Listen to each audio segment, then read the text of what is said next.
Վերիշեն Խոզնավար ճանապարհը 18 կիլոմետր ճանապարհը, որպես ռազմավարական ճանապարհ, շատ կարևոր ճանապարհ է եւ ժողովրդի հետ կապված եւ սահմանամերձ գյուղ շատ կարևոր է։ Այսօր ճանապարհը դուք մենք մեր աչքով տեսնում ենք փաստա, որ լրի վերանորոգված, ծառայում է մեր ժողովրդին, այս բային Խոզնավար ժողովրդին նաեւ օգտվում են նաեւ Վաղատուրի բնակիչները, բայց ավելին ասեմ, որ 26 թվականին արդեն նոր ծրագրում նախատեսված արդեն նախագիծը պատրաստ է, ուրեմն Քարաշենից M2 ճանապարհից մինչև պիտի գահատվի այս Վերիշեն Խոզնավար ճանապարհին 21 կիլոմետր։ Նախագիծը արդեն պատրաստ է 26 թվականին այս տարի երևի ամռանը կսկսեն շինարարական աշխատանքները։ 4 անգամ դիմել եմ վարչապետ։ Ես եմ Շատ ճիշտ ես։ Ես եմ հետամուտ եղել, որ այս ճանապարհը ասֆալտապատվել։ Բոլորը գիտեն, ստորագրություն են հավաքել ժողովրդի, ես եմ անձամբ դիմել գրավոր վերլուծել ամբողջ գյուղի դրվածքը նախկինից մինչև հիմա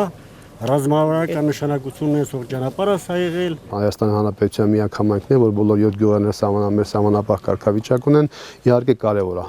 Նամանավանդ նորից եմ ասում, սահմանում ապրող գյուղացու համար։ Այստեղ ինչ որ մի գործ, ինչ որ մի հարց լուծեք, այստեղ ավելի կարևոր է, այսպես ասեմ։ Բայց հավասարաչափ մենք զարգացում ենք մեր բոլոր գյուղերը։ Ճանապարհների մասին ասեմ, Արավուս դպրոց, որ նորակառույց դպրոց պիտի կան, Արավուս ճանապարհը գյուղից միջև դպրոց կկառուցվի, էլի ճանապարհ, տեղի թիվ 2 դպրոց գնացող ճանապարհը կկառուցվի, Խնածախում կկառուցվի նոր նորակառույց դպրոցը։ Մի խոսքով այս ճանապարհը Քաշմերուկից միջև կհատվի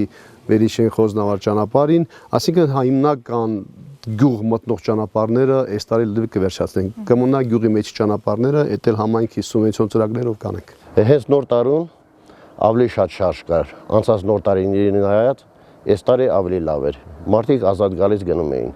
Ոչ ճանապարհն է պատճառը։ Առաջներում չէին գար, որտեղ ճանապարհ չկար։ Շատ հոյակապ։ Փոշուս բրձանք, ամեն ինչ բրձանք, շատ հոյակապ է։ Նգի շուտ դավեր ազատ գնում եք գալիս էլի։ 25 տարի խապել են, այս տարի սարքել են։